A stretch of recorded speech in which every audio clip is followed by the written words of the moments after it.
કેજરીવાલ જેલમાં જ રહેશે કે મળશે રાહત? સુપ્રીમ કોર્ટમાં સુનાવણી શરૂ. અભિષેક મનુ સિંઘવીએ મૂકી દલીલો. દિલ્હીમાં લીકર પોલિસી કૌભાંડમાં ફસાયેલા મુખ્યમંત્રી અરવિંદ કેજરીવાલની જામીન અરજી પર આજે સુપ્રીમ કોર્ટમાં સુનાવણી હાથ ધરવામાં આવી હતી. કેજરીવાલની પહેલા ઈડીએ, પછી બીસીઆઈએ ધરપકડ કરી હતી. ઈડીના કેસમાં કેજરીવાલને જામીન મળી ગયા હતા, પરંતુ સીબીઆઈની કસ્ટડીને કારણે તેમણે જેલમાં જ રહેવું પડ્યું હતું. હવે આ મામલે સુપ્રીમ કોર્ટમાં સુનાવણી થઈ હતી. જસ્ટિસ સૂર્યકાંત અને જસ્ટિસ ઉજ્જવલ ભુયાનીની બેન્ચે આ મામલે સુનાવણી કરી હતી. હવે થોડી વારમાં ચુકાદો આવી શકે છે. સુપ્રીમ કોર્ટમાં હાથ ધરાયેલી સુનાવણી દરમિયાન કેજરીવાલ વતી દિગ્ગજ વકીલ અભિષેક મનુ સિંઘવી હાજર થયા હતા અને તેમણે દલીલો કરી હતી. તેમણે કહ્યું હતું કે કેજરીવાલ સમાજ માટે કોઈ ખતરો નથી, એટલા માટે જ તેમને જામીન આપી દેવા જોઈએ. અમારા અસીલ વિરુદ્ધ કોઈ પુરાવા નથી,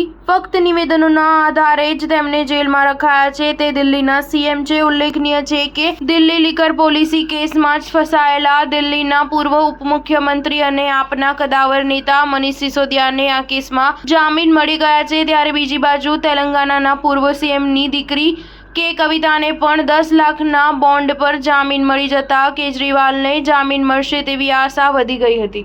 સ્ટાર ન્યૂઝ 7 હંમેશા સચ્ચાઈની સાથે.